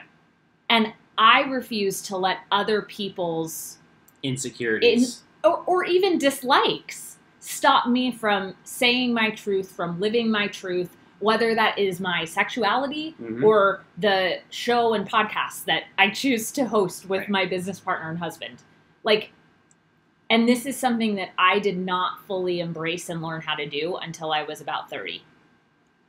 I mean, truthfully, it took a long time. So I understand that Demi is feeling that. And I think that just like Natalie just said in the comments, I was going to say, it's hard to see Demi upset, but she's allowing herself to be vulnerable. And being vulnerable, putting yourself out there, that is always a strength. Yeah, and I agree with Natalie also as she finishes up. I think Kristian brings out that vulnerability in her. And I agree because, like we talked about, in Colton's season, we're not seeing Demi actually be herself. And with Kristian, you're seeing her be herself, which is a much more oddly calm and reserved version, which is really interesting. Absolutely. So we get into the weird discussion with John Paul Jones and Tayshia where he wants her to be happy.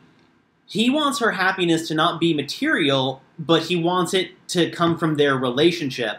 Again, this is this thing that the Bachelor franchise struggles with, which you need to enter into a relationship happy with yourself.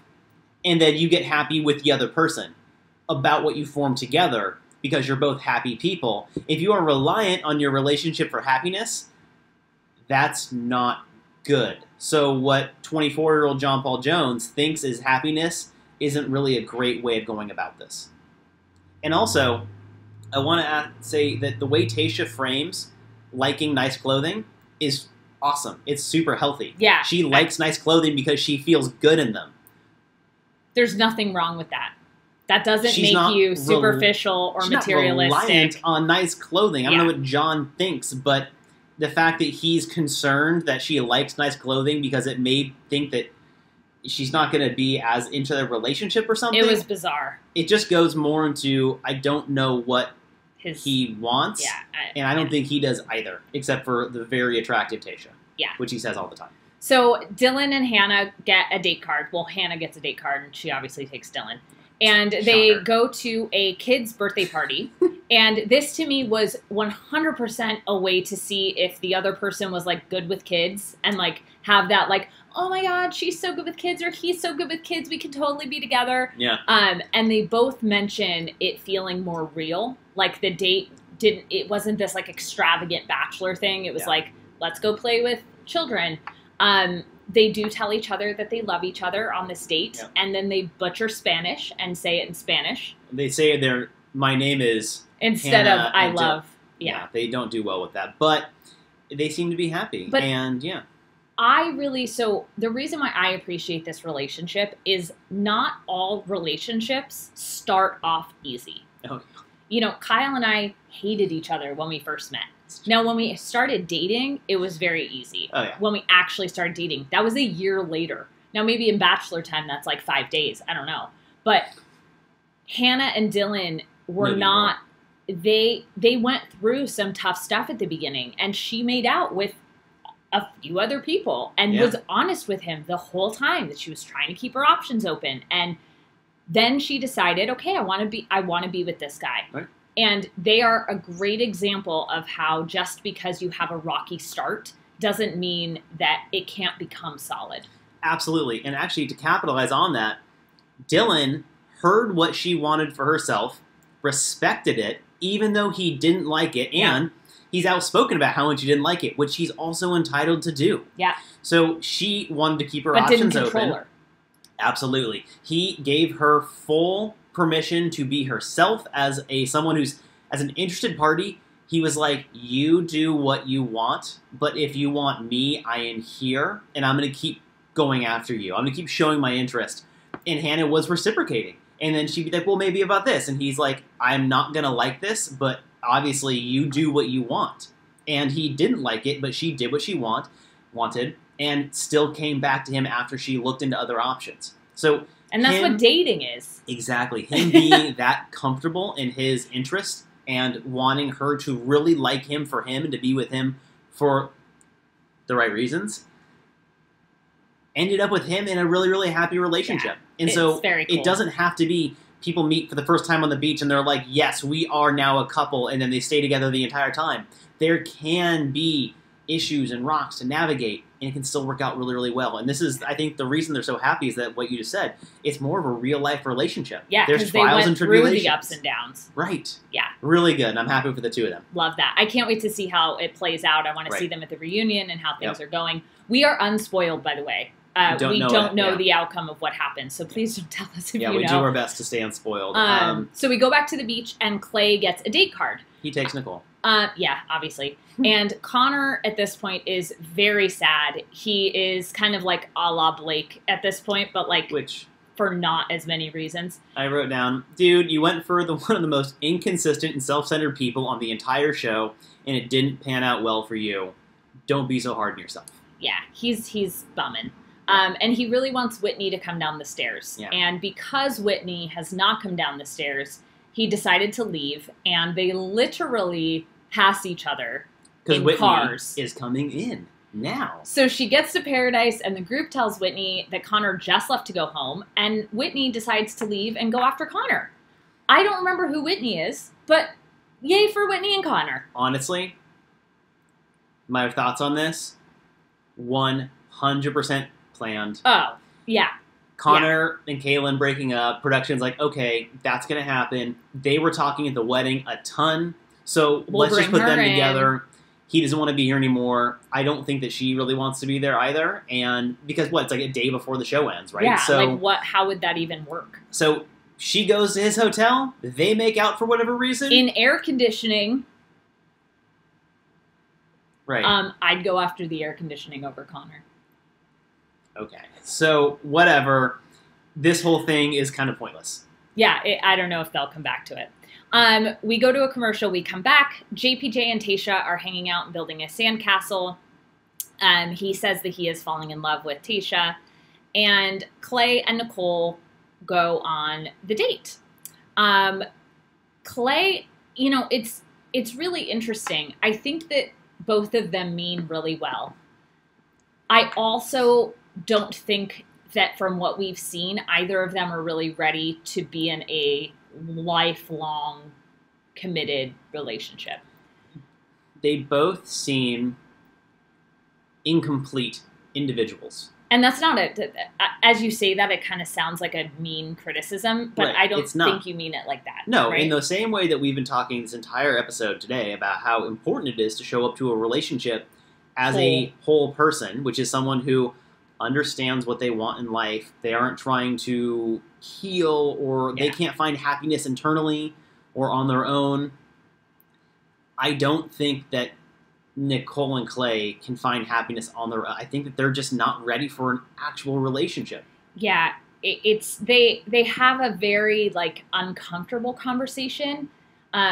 Clay kind of talks in circles, and she gets worried, which I would be worried too if the person I was talking to talked that way. She asks him if he's falling like she is, and then he sort of meanders around waiting for her. He talks about waiting for her at breakfast, but starting to fall, but not. It's really confusing what's going on. Yeah. And at that point, true to Bachelor form, a single musician shows up and serenades them in the most awkward way possible. He kind of seems unsure about his own capacity for feelings and commitment. Something is up. It's very interesting. But I found the subtitles. So they rarely do subtitles for Spanish when they're in Paradise. Well, for music especially. They do the subtitles for the song they're being serenaded. It's so specific to their situation. It's about, well, wait, Nicole speaks Spanish. She can understand what the guy's saying. And it's all about commitment and trust and emotions. And I thought that was kind of a fun dig from the show. Wait, Nicole has to understand. Yeah, she knows Spanish. Ooh. I wonder if that... I wish we had focused on that a little bit. Yeah. So then we go to another commercial, because there are 5 million commercials. And we get this... We don't need to recap this, because there's literally nothing to talk about. But we have this Tayshia, JPJ, like, Titanic drawing scene. And then we cut to Chris and Katie. And this is basically, like, Chris's I'm thinking too much, and Katie cries in bed, and they're both just scared. Like, you can just see that even though they had an amazing date, that the end is near of paradise, and they're both fearful. Here's something interesting about Katie. For all of her amazing ability to communicate well, because she is an amazing communicator. She's probably one of the better communicators I've seen on my time watching The Bachelor in general. I would agree. She's like any human being, not perfect though. What? Because when she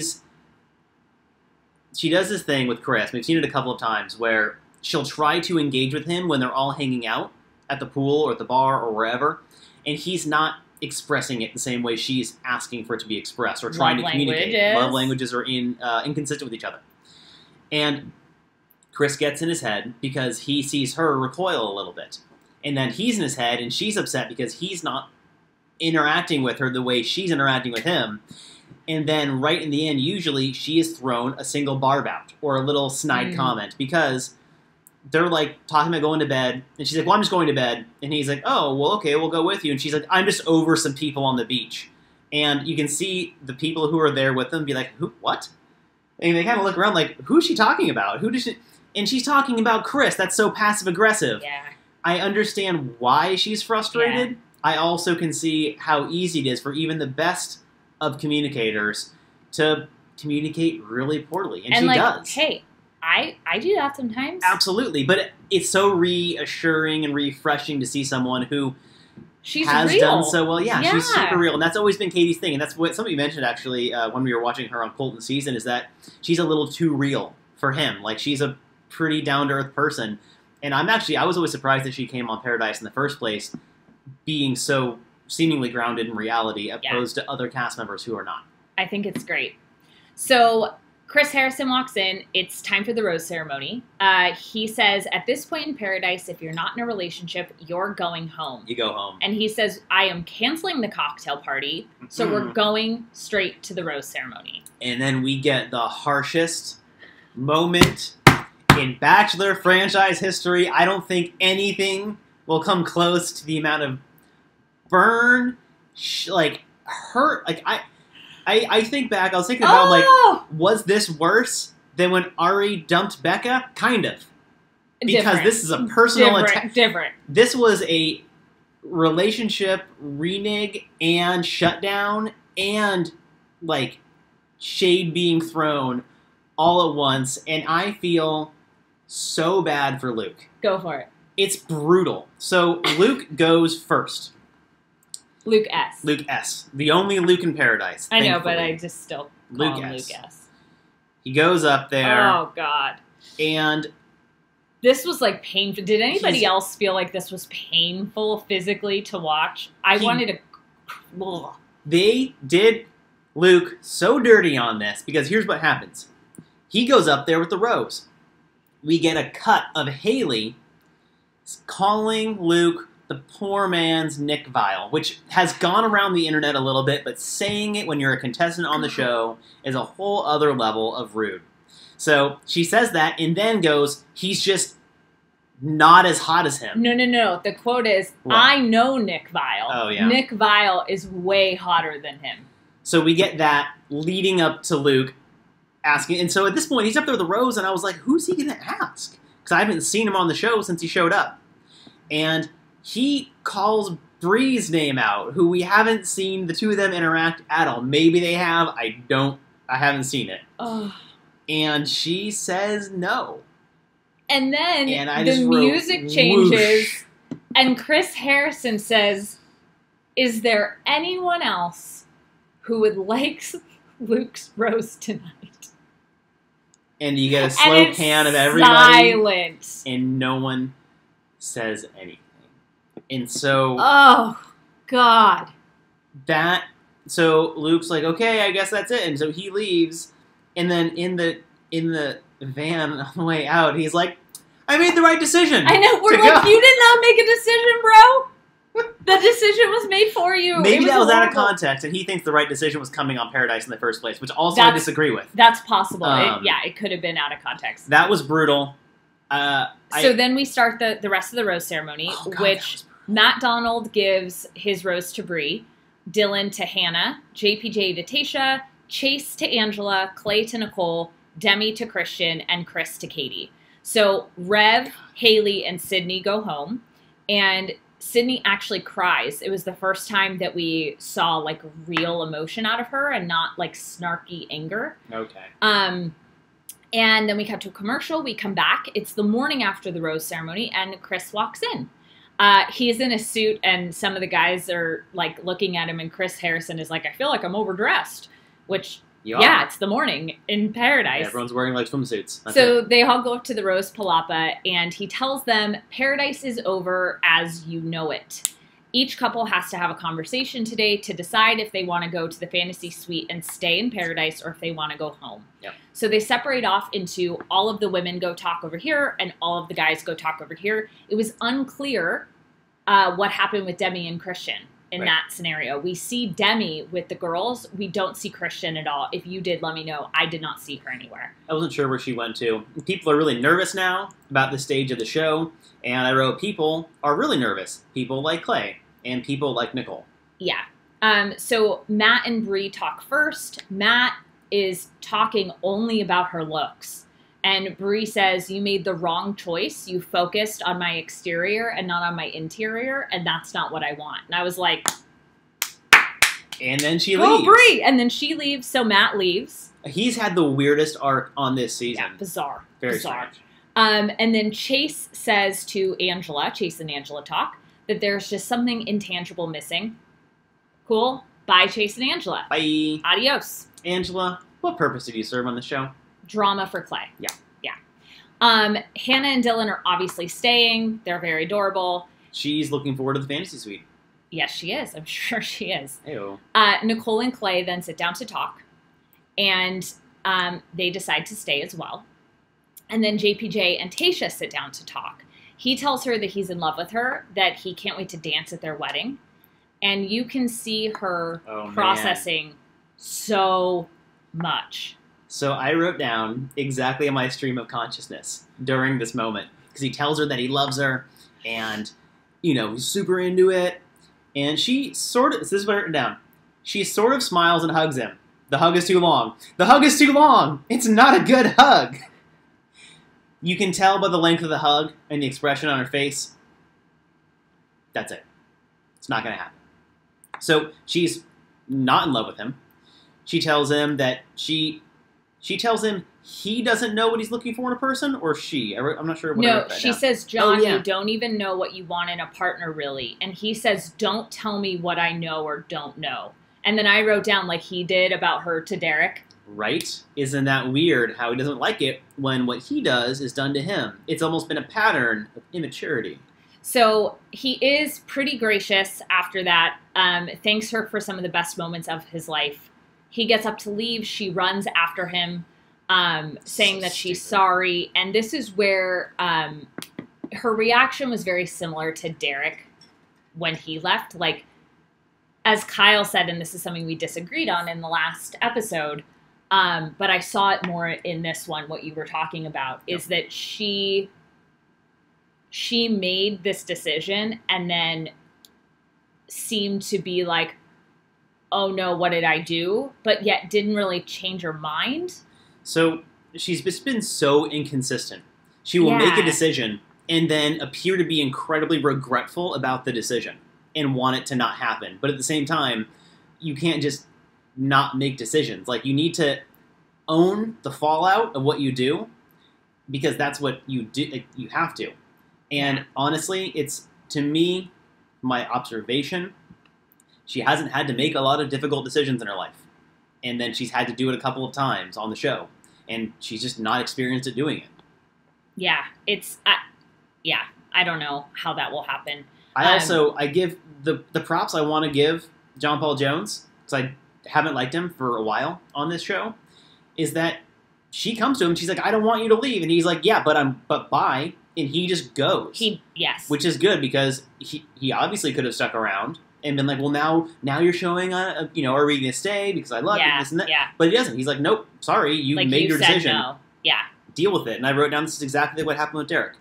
He left and she's like, wait, what? Yeah. Yeah. That's what happens. Yeah. It's the format. In the preview of the finale,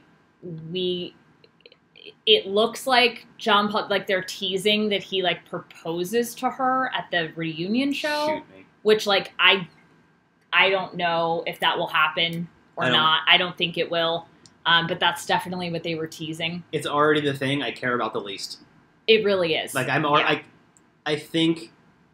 And I like Tayshia. That's what's frustrating is that I like Tayshia. I think that she really means well, and that she's a wonderfully grounded girl. Like I like her. Yeah. I just want to give her a hug. And there are a couple comments here I want to read at the end, but let's just finish wrapping this up. Cool. So at this point, we're waiting for Demi and Kristian to have their conversation and Chris and Katie to have theirs. And Demi and Kristian talk. Again, Kristian just demonstrates her amazing communication skills. She validates, she empathizes, she expresses her feelings and needs. Space. Yeah. And Demi says, if I let you all the way in, what if I'm not as great as you think I am? But, like, she's already there, though, and doesn't see it. Yeah. And then Demi says she wants to work through this anxiety to be there for Kristian. And they are both helping each other grow in different ways, and it is incredible to watch. Yeah. So they decide to stay, and Demi says she's starting to feel more at peace with herself. So I'm excited to see their fantasy suite next week. Well, and it just goes to show the value of healthy communication in your relationship, because nothing's technically changed. Right. All Demi and Kristian have done is talk. reaffirm that they like each other and want to grow, because they know there's a lot of growth that needs to happen. Nothing's been decided, nothing's shifted, nothing's changed, but just having the discussion to know that both partners are aware of what's happening, they're on the same page, and want to continue doing it. You can't assume that your partner wants to do what you want to do. So even though nothing changed, right, air quotes for the podcast listeners, they've actually become stronger and more connected as a result of just discussing what they're going through. Yeah. And it's so valuable because our culture teaches us to only talk about our relationships when something needs to change, and not just observing the change while it happens or what we're thinking about it or just our day-to-day lives. Having healthy conversation like this is so important for the longevity of your relationships. Preach, babe. Preach it. So Chris and Katie sit down. Katie says, I'm nervous. I'm touching my face, which is hilarious because when I used to have really bad anxiety, I would touch my face. And so I was like, oh, Kyle goes, she knows her physical tells. I'm like, yeah. So they sit down to talk. He's crying. So she starts crying.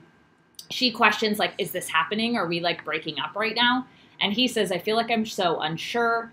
I know that I do this. I push people away that I like. And this is when I wrote down, I want him to go to therapy, not because something is broken in him, because we can only receive as humans what we believe that we are worthy of receiving. Yeah. Whether that is love, pleasure, money, we can only receive the capacity that we have to receive. Yeah. Like a Ziploc bag, right? A gallon Ziploc bag can receive a gallon. That is its capacity. What a funny metaphor. We all have capacities as well. And Chris does not believe fully that he is worthy of receiving love. And so he's pushing it away because he is so terrified of not getting it. Yeah. But in doing so, he's not getting it, right? So Katie talks unbelievable sense to him, so logical. She validates him. She compliments him. And Chris says, I'm difficult. For you to still be sitting here is a testament to the person you are and what I'm looking for. And he says that he wants to give it a shot. He asks her if she wants to, and she's like, duh, yes, I do. And I wrote down that I was really proud of both of them. Well, yeah, I think that I feel for Chris in this in a way that he has had a narrative that he is kind of a fuck up for a while. And that's how he was. And the show it's how he was, and the show portrayed him accurately at the time. And it's hard to shake that off. I can feel similarly too because when I was bartending back in the day, I was a huge dick to everybody, almost all the time. And then I stopped doing it when I met Rachel, a little bit less of a dick to her. Very well. Minimal. Anyway, but it's hard to shake off that narrative. For years, it's difficult to shake that off, that I'm not just an asshole for the sake of being an asshole, which I used to be, which apparently Chris also used to be, because I didn't watch seasons.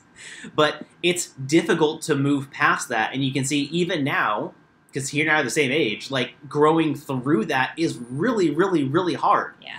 And it's in his blood, apparently, to self-sabotage heavily when he gets close to breaking through some of those barriers. Sounds like someone else I know. It's me. That's who she knows. So, I've been there. I've been through the self-sabotage. You're trying to break through your barriers. It's difficult, but having a supportive partner who's willing to see your bullshit and also who it is on the other side of the bullshit is so helpful. And it really looks like Katie's that person for him who's willing to go through all of his challenge with him, because sometimes it's really hard to do on your own, and having a supportive partner is helpful. And off the show, I feel like if they make it there, it's going to be really beneficial for the two of them, because from what I've seen, they are great matches for each other. I agree.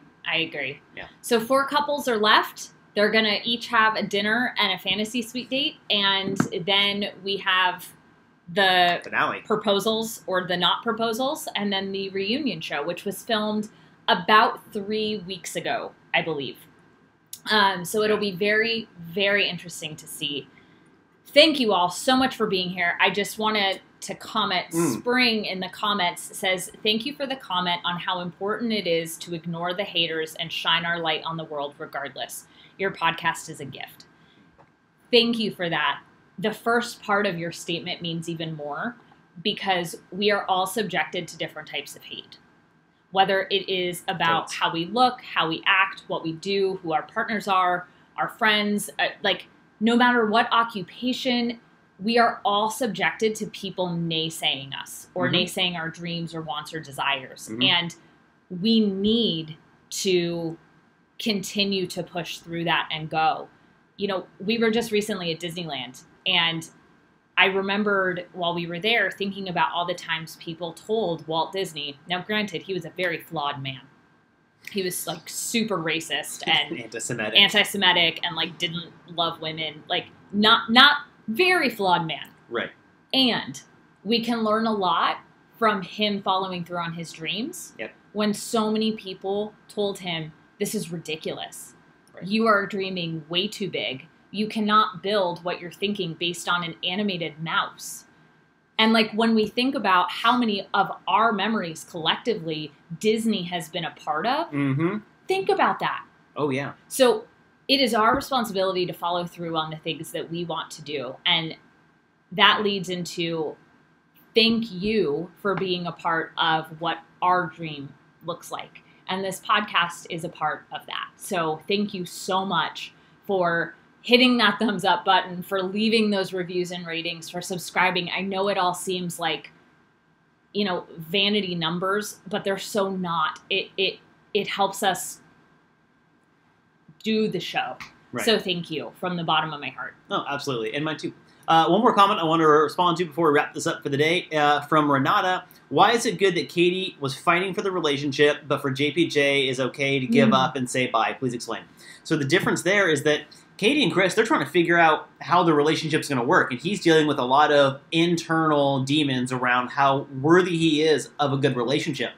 Tayshia said she can't go where John Paul Jones is going, and she can't meet him at his level. He's saying, I'm in love with you. She's like, I'm not, and I can't get there within the framework of the show. And I think if she was truly honest also with how she really feels about him, but within the framework of the show, which is what we were using and she's using, she can't meet John Paul Jones, and so they both go home because that's the way the situation works. Had Chris been like, I can't be with you, then they could both have gone home. Yeah.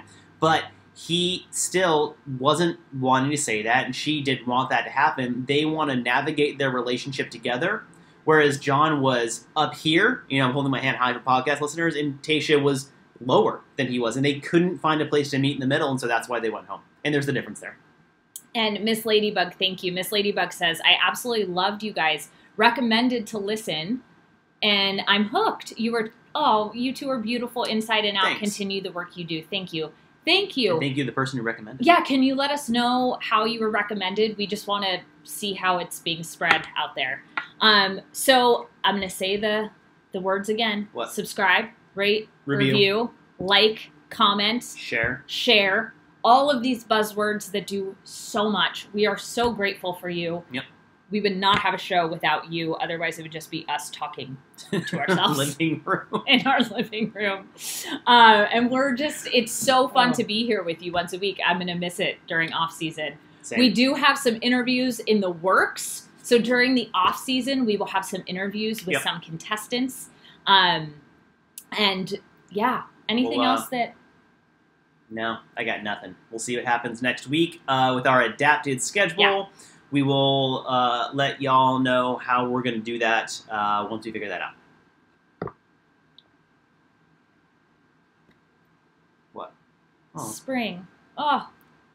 Guys, the comments. My heart's exploding. Okay. Thank you, thank you, thank you, thank you. Thank you. We will see you next week, and you're all amazing. Have an incredible day, and please don't ever dim your light or make yourself small to fit into places that you have outgrown.